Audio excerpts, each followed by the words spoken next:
10 disappointing games of 2020.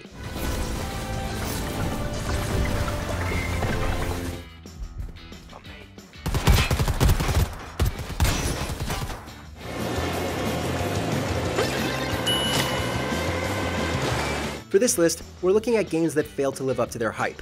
These titles may not necessarily be bad, but in the state they came in, things could have been significantly better. Number 10.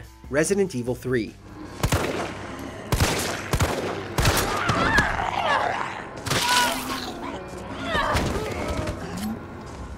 Okay, let's make one thing perfectly clear. The Resident Evil 3 remake is by no means a terrible game. It reintroduced an exceptional title to hundreds of players by modernizing the visuals and controls while taking advantage of Capcom's powerful RE engine. However, it was disappointing in ways we didn't expect. It's safe. I'm fine. Scenes featuring the rampaging nemesis were heavily scripted, which mitigated his intimidation. Some scenes from the original game were inexplicably cut, and the multiplayer mode was less "let's terrorize our friends" and more "what the hell is going on? Who knows, but let's open loot boxes and get to the exit."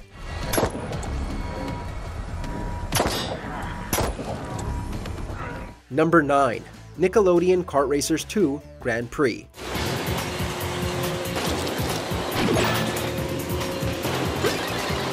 Admittedly, there wasn't an obscene amount of hype surrounding this game, but it's worth mentioning because of how much promise it had and how it underdelivered.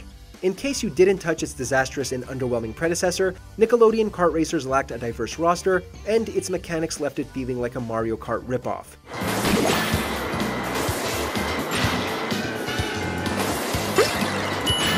The sequel here added a significant amount of representation from Nicktoons old and new, but still lacks personality as none of the characters speak, and several tracks have been recycled from the first game. And God save you if you're playing it on anything other than a high-end PC or a PS4 Pro. Holy crap, we've never seen a game stutter and lag so badly.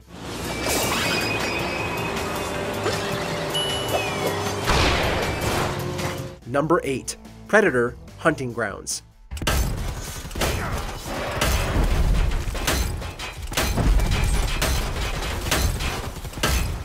The Predator franchise has basically been the Luigi to Aliens Mario. One gets several exceptional video games, while the other occasionally gets to join in on the fun.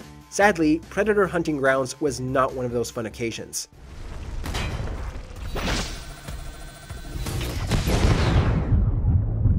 Similar to developer Ilphonic's Friday the 13th game, one player takes control of a predator, while other players attempt to complete tasks and escape before being brutally murdered. Playing as the Predator was alright with its diverse moves, but when you play as the soldier, you may as well be playing Call of Duty or Far Cry. Way to go, Hunting Grounds! The bad half of the game has now put Predator in Jason Voorhees' shadow.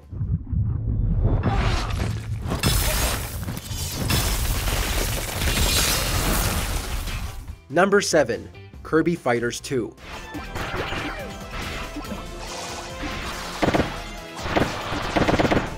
Unexpected launches can have little marketing as possible, hoping everyone will forget about it.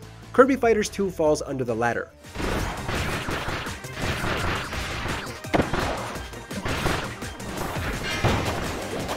Launching the day after its leak and announcement, players hoped the game would expand more on the predecessor's Smash Bros.-esque gameplay.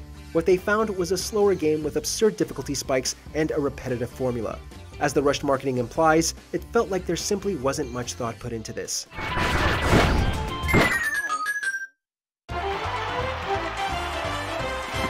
Number 6. Rocket Arena.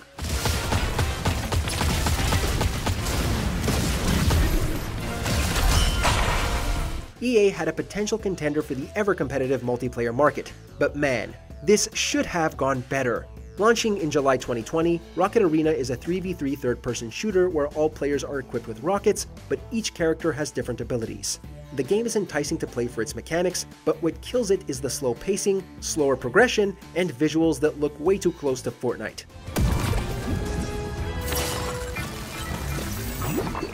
Burned out after the game got a price cut merely 2 weeks after the launch. Yeah, the game is...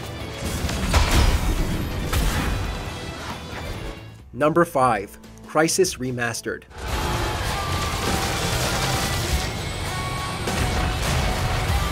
From an IP as reputable as Crysis, you would think the remaster would be handled way better than this.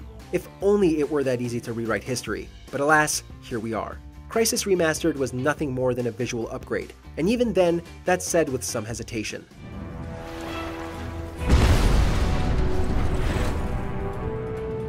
While it's trudging through a salt mine, how do you take a game known for technical achievements and game? Number 4. Battletoads.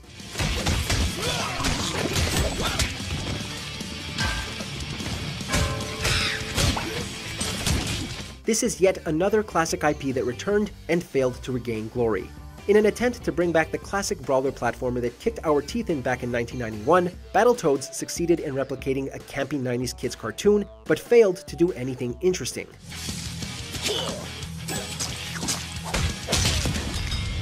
Rather than being the Battletoads we knew and loved with exaggerated violence and difficulty, it threw the Toads into levels that delved into so many genres we forgot what game we were playing.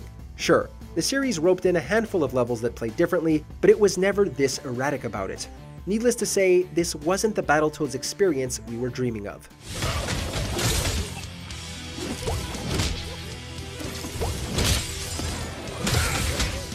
Number 3. Panzer Dragoon Remake.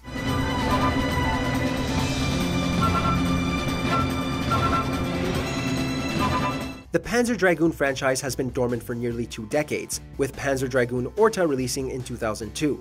After all that time, Sega was finally ready to put the IP back in the spotlight, only to suddenly crash and burn any and all interest.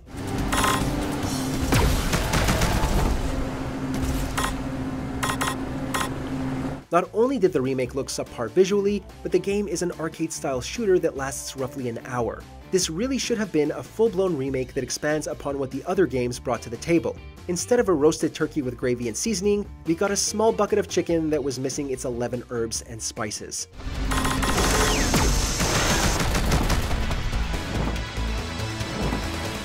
Number 2.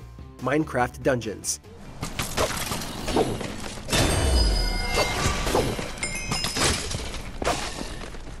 The announcement of a new Minecraft raised many eyebrows, but the more we saw of Minecraft Dungeons, the less exciting it became.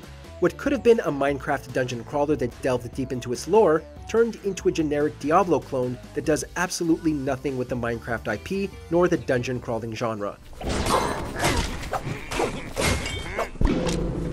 The lack of classes made any reason to play null and void, and even $20 seems like too much for something so bare minimum.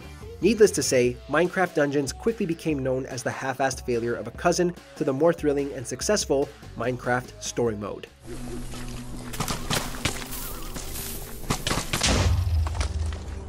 Before we reveal 2020's most disappointing game, here are some dishonorable mentions. Deadly Premonition 2, a blessing in disguise. More like a curse in disguise. Whatever, just stop calling him Arnold S, okay? It's irritating me.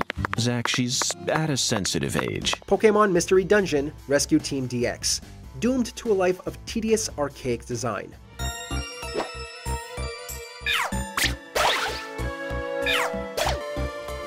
Exit the Gungeon. Why would we want to leave the Gungeon when we just entered?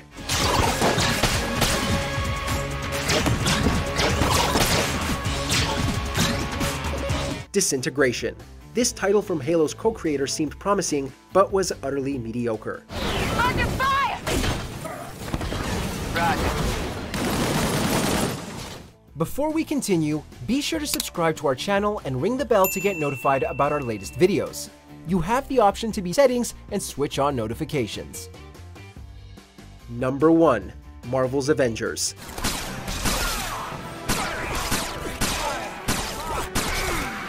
Square Enix and Crystal Dynamics could have done several things with the Avengers IP. A fighting game, an interactive narrative Telltale style, a side-scrolling platformer, a freaking Ultimate Alliance clone, and what did we get instead? Taking your usual notes? A live service cobbled together with a confusing currency system, uninspired combat, a cringy portrayal of Kamala Khan, a greedy battle pass system, a plethora of technical issues, obscure product placement, and one Spider-Man held hostage for PS4 users. Marvel's Avengers could have, and should have, handled the IP with the same level of integrity and honor as its heroes. And after Insomniac raised the bar with 2018's Spider-Man, this was completely unacceptable. Next time, take better notes. In the mood for more awesome gaming content? Be sure to check out this video here on Mojo Plays. And don't forget to subscribe and ring the bell to be notified about our latest videos.